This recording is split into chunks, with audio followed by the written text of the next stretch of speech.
Welcome to my channel. ఈరోజు మన recipe వచ్చేసండి ఎంతో టేస్టీ హెల్తీ బాదం మిల్క్ అనేది ప్రిపేర్ చేసుకుందామండి. మనం సమ్మర్ వచ్చిందంటే చాలండి, బయట చల్లటి బాదం మిల్క్ అనేది తాగుతాం కదండి. అది మనం ఇంట్లోనే సింపుల్ వేలో హెల్తీగా టేస్టీగా చల్లటి బాదం మిల్క్ అనేది ప్రిపేర్ చేసుకుందామండి. దానికోసం ముందుగా ఇలా స్టవ్ పైన ఒక గిన్నె అనేది పెట్టుకొని ఇప్పుడు దీంట్లోనే ఒక హాఫ్ లీటర్ పాలు అనేది యాడ్ చేసుకున్నానండి. పాలు అనేది మీడియం ఫ్లేమ్లోనే మనం పాలు అనేది మరిగించుకోవాలండి. పాలు మరిగేలోపు ఇలా తొక్క తీసుకున్న బాదం పప్పులు అనేది తీసుకున్నానండి, ఒక 30 వరకు.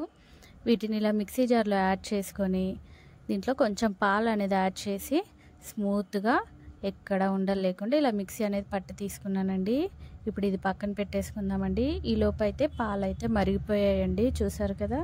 ఇప్పుడు దీంట్లోనే మనము ఇలా కలుపుకుంటూ పాలు అనేది ఇక మీదట మనం మరిగించుకోవాలండి. ఇప్పుడు దీంట్లోనే మనం ఎంత స్వీట్నెస్ అయితే కావాలనుకుంటున్నామో అంత రుచికి సరిపడా షుగర్ అనేది యాడ్ చేసుకున్నానండి. ఒక హాఫ్ కప్ అనేది యాడ్ చేసుకున్నాను 6 లీటర్ పాల కోసం.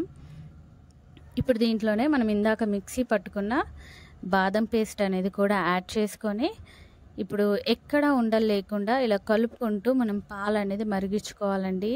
ఇప్పుడు దీంట్లోనే మనం బయట బాదం పాలు తాగేటప్పుడు మంచి కలర్ అనేది వస్తుంది కదండి, ఆ కలర్ కోసం కొంచెం లెమన్ ఎల్లో ఫుడ్ కలర్ అనేది నేను యూజ్ చేశానండి. మీకు నచ్చితే వాడండి, లేకపోతే వద్దండి. ఇలా కలుపుకుంటూనే మనం బాదం పాలు అనేది కొంచెం చిక్కపడే వరకు మనం పాలు అనేది మరిగించుకోవాలండి. చూడండి, ఈ విధంగా చిక్కపడితే సరిపోతుంది. స్టవ్ ఆఫ్ చేసి తీసుకుందామండి.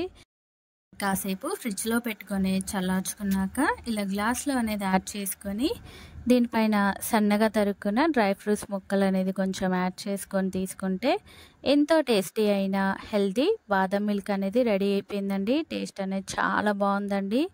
తప్పకుండా ఈ వేడి సమ్మర్లో ఈ చల్లటి బాదం మిల్క్ రెసిపీ అనేది ట్రై చేసి ఎలా వచ్చిందో మర్చిపోకుండా నాకు కామెంట్ సెక్షన్లో కామెంట్స్ చేయండి.